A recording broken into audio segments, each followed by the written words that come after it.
Welcome to another amazing episode of Hunkered Down with Seth. I say amazing, usually I'm BSing, I'm like, yeah, whatever.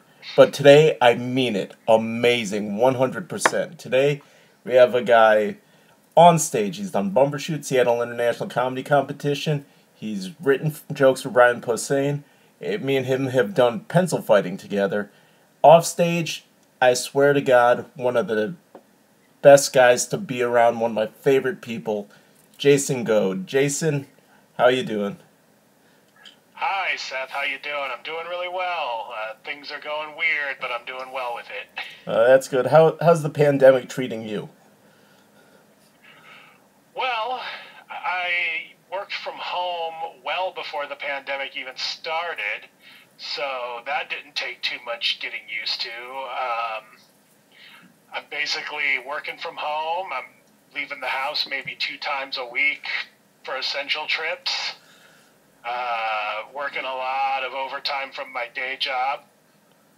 Oh, Doing a lot of panic shopping. oh, definitely. And I know you're in. Eating too much takeout or delivery.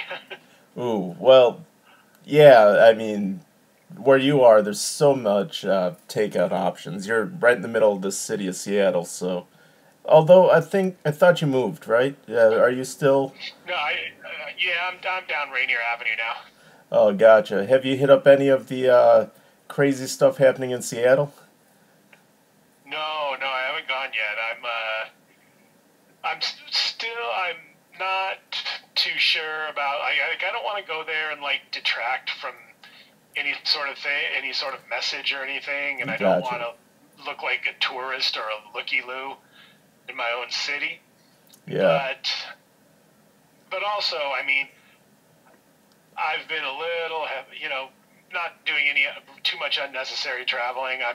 I'm in really good health, but I'm in technically a risk group, having had open heart surgery. Gotcha. I saw a doctor, I saw my cardiologist, and he said that well, technically you are a risk group, but you're actually extremely healthy. So. Yeah, understood. But I assure everybody watching this, Jason is 100% in support of Black Lives Matters and really supports that message. Oh, for sure. Yeah. Since I can't go out and I can't protest or anything like that, I've been donating money. Oh, even better, especially since you still have a job. Yeah, and not only that, but like I said, I'm doing a lot of overtime, so I have it to share. Oh, nice. All right. I call you probably the most learned person I know about metal. How many people does that involve? 2 of the Houlihan's and Jake Stratton. Okay, well, yeah, I guess I'd be among those 4. Yeah. So. Or those 3. I'm going to put you on the spot. I'm going to have you build a metal band from scratch. I'm going to name an instrument in your all-star metal band, and you give me the name of... And you got to have cohesion, too. This isn't just the best. You got to say what would fit in your perfect metal band. You got to give me a name and the band from where they are. So, let's start at the back. Let's get the best drummer, in your opinion. Oh, the best drummer. Let me see here. For your band, that is. For my band, let me think. I could throw some names to help you out. Vinnie Paul from Pantera. Yeah, Vinnie Paul. I'm a big Dave Lombardo guy from Slayer. Oh. Love Dave Lombardo. Can't go wrong with Slayer. Bill Ward from Black Sabbath. Oh, the icon. He's the Little Richard of metal drumming. Yeah, yep. Tommy Lee from Motley Crue is great. But if I had to pick somebody, I think I'm gonna go with Scott Travis, who plays drums for Judas Priest. Oh, absolutely. I mean, Judas Priest is. If I were to I don't know if he's the current drummer, but he is a pretty excellent drummer. Oh, absolutely. I mean, if I were to construct a perfect metal band, just pick any member from Judas Priest for at the instrument. Uh, all right, let's move on to bass. Let's get the rhythm section taken care of. Oh, I'm gonna go with Jimmy Bain from both Rainbow and Ronnie Dio's band. Oh, nice. Uh, I mean, personally, I would go Geezer Butler, but Jimmy Bain is as amazing as it gets. Yeah, yeah, for sure. And we got a rhythm guitarist. Rhythm guitar. Let's see. I think I might go with. Oh. Let's try. Oh man, you got me stumped here, man. For me, there's only one answer, and that's Scott Ian from Anthrax. Yeah, Scott Ian. I mean, Super great. when you think rhythm guitar in any genre, for me, he's the guy I think of. Yeah. James Hetfield as well. Oh, definitely. Um,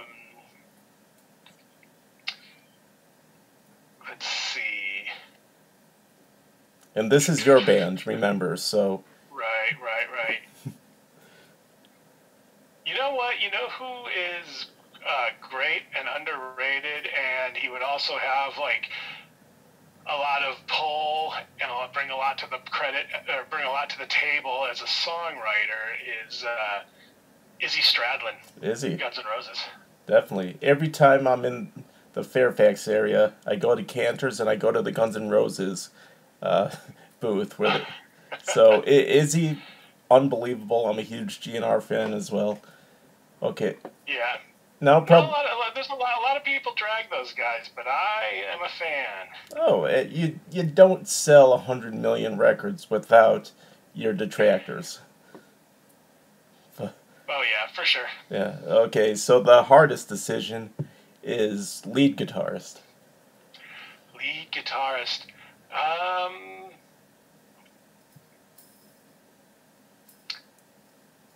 Let me see here.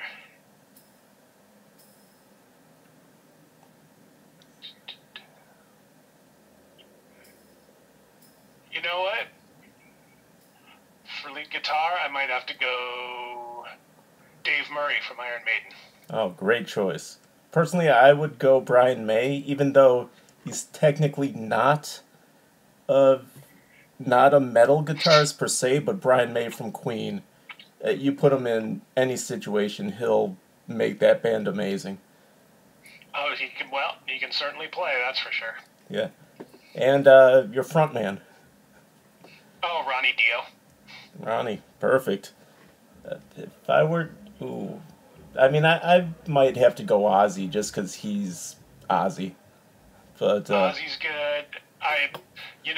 For me, I guess when it came to like frontman, it would probably have been just like Dio. Of course, I go Dio, but also runner-up. I think for me would probably be Bruce Dickinson from Maiden. oh, Bruce is the Bruce Dickinson.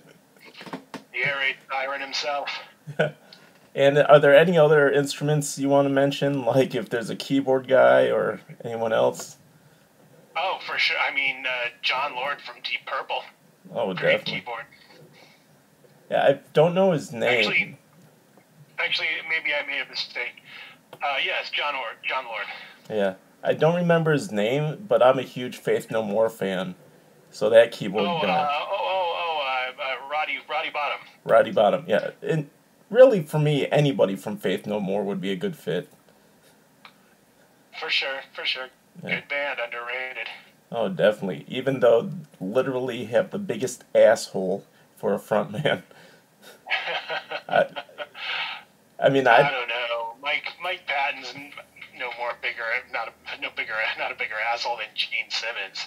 yeah, but Gene Simmons, if there's money to be made, he'll work with you. Mike Patton, he will burn any bridge at any expense. Yeah, but the Tomahawk guys from Jesus Lizard keep working with him. Yeah. And King Buzzo keeps working with him. Yeah, and he also did this great thing with Dillinger's Escape Plan that I'm a really fan of.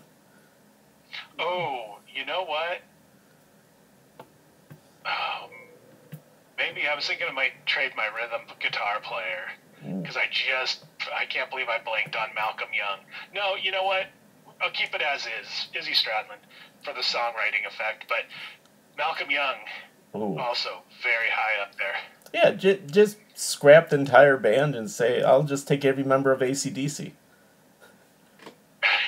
I mean, and the thing is, I'm one of those rare people who love AC/DC, but like the Brian Jones better than the Bon Scott years. Not Brian Oh Jones. man, I don't. Is that his? Brian Johnson. Johnson, yeah, sorry. Yeah, that's tricky. I mean, as much as I love the Brian Johnson stuff. I mean, Back in Black is great. For Those About to Rock is great. Yeah. But if you go back through it and you look at it, I mean, like, much more solid work there from from the Bon Scott years. Yeah, my thinking is Bon Scott was the fun, like, little club shows, but Brian Johnson brought them into stadiums and arenas. So Brian Johnson literally made them bigger than life instead of just mischievous. Yeah, I don't know. I think if you look up the Highway to Hell tour. Yeah, I mean, it's all great. It's just personal preference. It's like, who do are you a Van Halen or Van Hagar? You'll have your... Oh, Van Halen. Oh, Get out of here with that Van Hagar shit. And I'm a Sammy Hagar fan. Yeah. But no Van Hagar. Hey, knock knock. Who's there? The interrupting David Lee Roth. Interrupting. Bullsy bop. Very nice. Yeah, the Highway to Hell tour. I mean, AC/DC was playing, San Diego Sports Arena, Long Beach Arena, Yeah. San Antonio Municipal Auditorium. So they were getting into some, arena level stuff. Probably not doing things like huge stuff. I mean, Veterans Memorial Coliseum. Yeah. But I just can't imagine Thunderstruck with Bon Scott. I mean, Thunderstruck, as soon as the bass drum hits, boom, boom, and the lights go, and then you hear Bon just go, ooh. No, I mean, Bon's got his moments. I mean, Bon is really fun, really, it's like the difference between punk and heavy metal. It's, I love Bon, but it's just for the whole balls to the wall, literally, Now that's accept. Yeah. But they're both great. I love them, any version of AC/DC. Sure. Yeah, so big fan as well. Yeah, how's your comedy coming, by the way? Have you adapted to any of it? No, I haven't done any comedy since this began. I had actually taken I hadn't open mic'd or anything or been on anything booked for about, I don't know, 3-4 months maybe. And then I was starting to get out and open micing again to build the chops back up right as the coronavirus hit. Yeah. So since then I haven't changed to I haven't done any Zoom shows or any virtual shows or anything like that.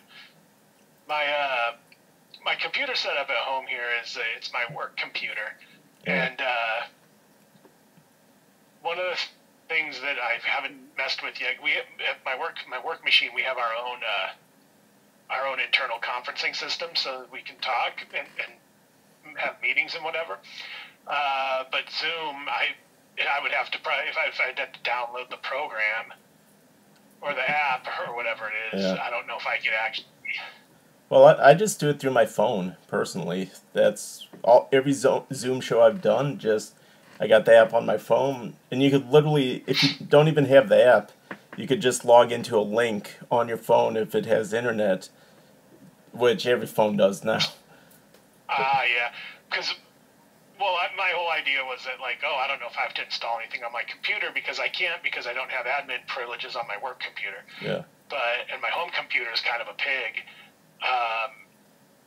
my personal one, and so honestly, I didn't even look into it hard enough to see if I could just do it on my phone. So I thought I got an idea in my head, and then just was like, oh well, this must be how it is. So Yeah, it's weird. I'll tell you, these Zoom shows. The one thing that's the biggest adjustment is when you get the laugh, you literally have to wait until the last person stops laughing before you continue, just because you're all at the same volume. is that right? Yeah, it is a huge adjustment, and it's tough. But the good news is I was always a guy who didn't have like the long stories, so 2 lines and 2 lines laugh. I could wait, I could stretch my material. Yeah. Yeah, but for a guy because you're more of a story type comic, I haven't heard a bit from you shorter than 4 minutes. So Oh, I mean, I can do it, but I mean, when I do open mic stuff, my typical idea for a 3 minute set is I got 3 things that I want to work on. See if I can see if I can pare down like 1 minute to each of them, and then once I got like the segment that I'm working on to the point where I like it enough to put it into the act, I usually have a spot in the greater act where I can just shove that bit into it. So. oh, definitely. I wouldn't be doing like one long form piece at an open mic.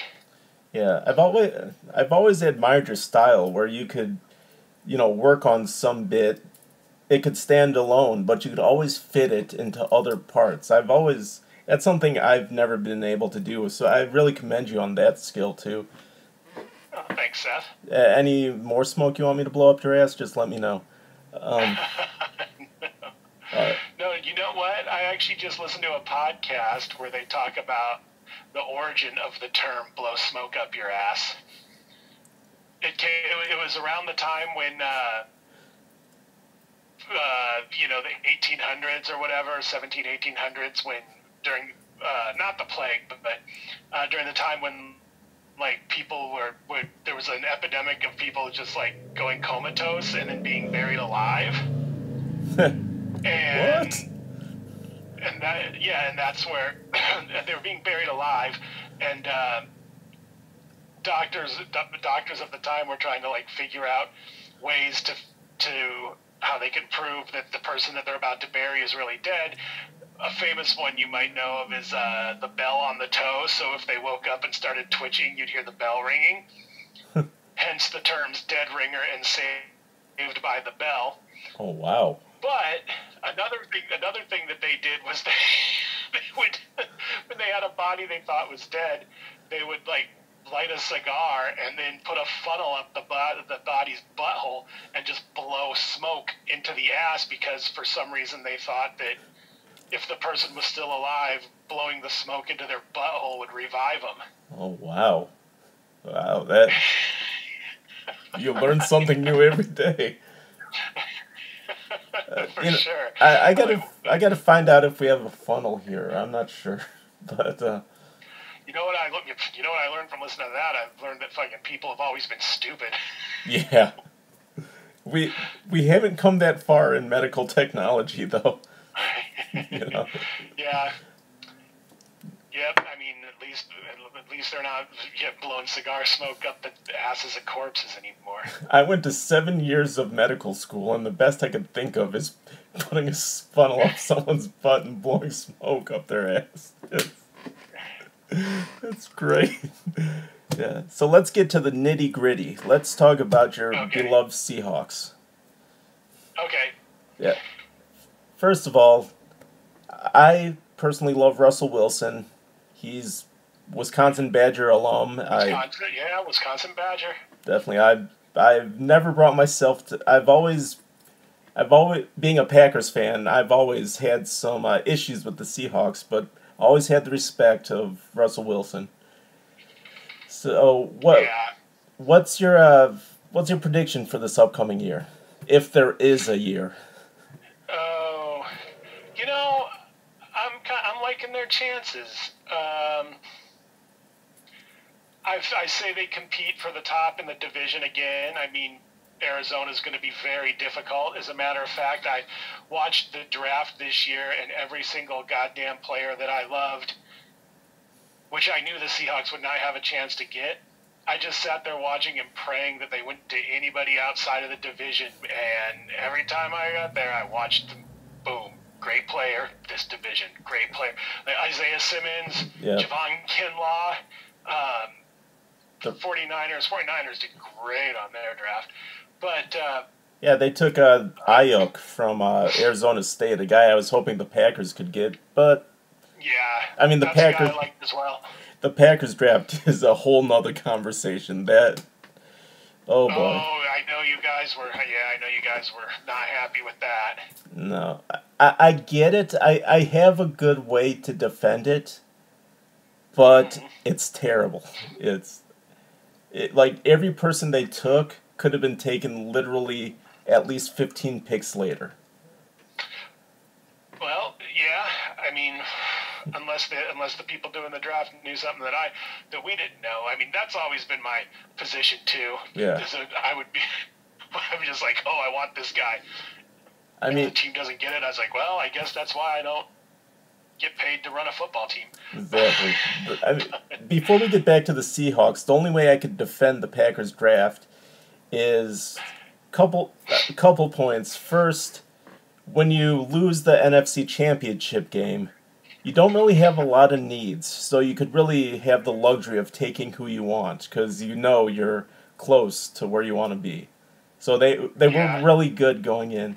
And also the team that beat them in the NFC Championship game, the 49ers, the Packers really made their picks to pattern themselves after the 49ers blueprints. I mean, they took a tight end, they took a like a controlled tempo quarterback, they took a running back, a bunch of offensive linemen. So really they're starting to make their offense into the 49ers type. On the negative side, though... Oh, yeah, that's somebody else, too. I think... Yeah.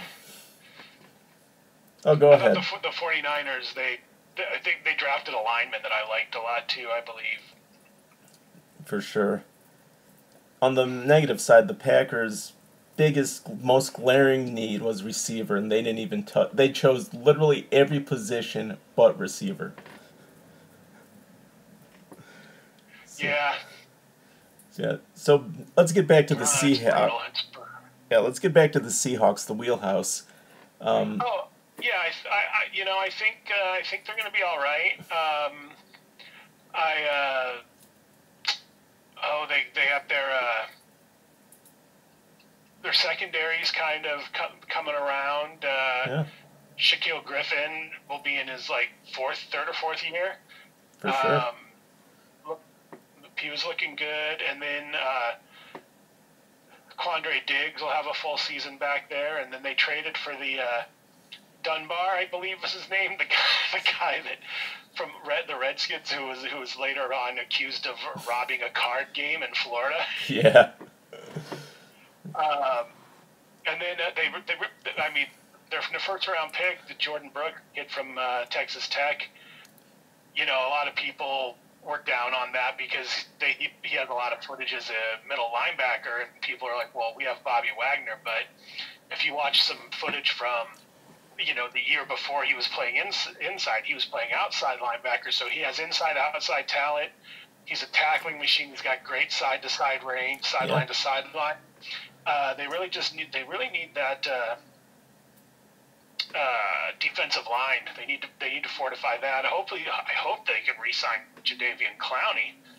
Yeah. Because I really liked having him there. And then the offense, they signed a lot of pigs up front to be on the line, so there's going to be a lot of competition in training camp for that. And receiving corps looks good. I mean, that's why I really liked Ayuk as well, Brandon Ayuk. I mean, imagine a receiving corps that has Tyler Lockett, DJ Metcalf, and Brandon Ayuk. Oh, that's solid right there. And Yeah. And And then it's our running backs should be back and healthy too. They expect those guys to be back. Because I tell you what, Seth, if we hadn't hit the injury bug, we might have gave your Packers a run for the money.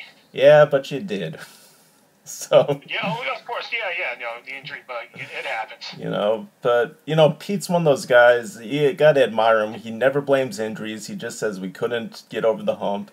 So, but not. Oh no, nobody's. I mean, you got to play with the guys you have. Yeah. But and I'm claiming the injury bug because it's. I mean, Jesus, certainly. I mean, what do we have? We had Carson gone. Squad and Marshawn. Yeah, Carson hurt his hip. Yeah, Penny. And then Rashad blew out his knee, and then another guy got hurt. So it was basically like a dude from the practice squad, and then they signed like Marshawn from coming off the couch. Yeah, and also what's the other guy who was drafted same year as Wagner and Russell? Who's that running? Turbin. They brought Turbin back. Oh yeah, no, they brought him back. He didn't get any carries. He was, so. Yeah. So when you're down to when you're bringing guys in from the street corner, yeah, it's never going to help you out. I mean, as far as the Packers Seahawks, I like the rivalry because it's friendly, and neither team wins on the other team's field. Every time they play at Lambeau, Packers win. Every time they play in Seattle, the Seahawks win. Yeah. So, I mean, they got good chances. I mean, when you got Russell Wilson under center, you always got a chance to win. Yeah. And not only that, as long as you got Bobby Wagner in the middle, I think you have a chance to win. He's like the Russell Wilson of defense. Yeah. Oh, for sure. But he's the best middle linebacker in the game. I mean, I know a lot of people were really about Luke Kuechly, and Kuechly was great. Nothing to take away from him. Yeah. And it's a bummer that he had to retire so soon. But yeah. But Bobby Wagner, I don't see anybody as good. He's like 31 teams would love him on their team. So. Absolutely. Yeah. All right. So rounding third and coming home. Final thoughts. Do you have any plans after it's safe to go out and, just be out in the world? Oh, God, yeah. There's so many things I want to do. I want to go to the movies again, and travel. I want to take a trip somewhere I haven't been. I mean, I was supposed to. In April, my girlfriend and I, we had a trip coming up to Vegas. We were going to go to Vegas, and then when we got back the next week, it was going to be we were going to see Alice Cooper. Nice. And of course, so much for those. But so yeah, traveling. Definitely want to go to hit Las Vegas again, but I'd like to go somewhere I've never been before, like New Orleans or. Joey Houlihan and I, along with Owen Straw, we went to Chicago together a couple years ago. And so we started getting these ideas that we wanted to go to cities in America that were full of lots of fun places to drink and eat, and then go check out different sports arenas, or basically baseball stadiums. But I was thinking what a fun idea maybe next year would be, if we can, like going to Cleveland in September and just like stuffing yourself full of sausages and beers, and going in September, and you could probably try and see the Indians and the Browns. Definitely. Let me also throw a suggestion for you. Indianapolis. Yeah. Indianapolis, yeah. Very underrated city. St. Louis is on the list. Philly, Pittsburgh, any of those places where you can just go drink with good-natured fatzos and eat lots of rich food. Yeah, even Detroit is a great city. Well, that's where I'm from. I haven't been in years, but it would be good to go back and see some family. Oh, well, there you go. With this pandemic, you could have a We Survived party. For sure. All right. Well, that wraps it up. Jason, always great talking to you. When this is over and I make it up to Seattle, you'll be one of the first people I notify for a beer. Right on, Seth. It'd be great to see you, man. I'm sorry I didn't get to you when I was down in Anaheim. earlier this year. It was we were all Disneyland up. Oh, completely understood. Plus, I was just a miserable being, so I'm glad I didn't see you then. All right, and that's it for Hunkered Down with Seth. That's Jason Goad, and you guys have a good night.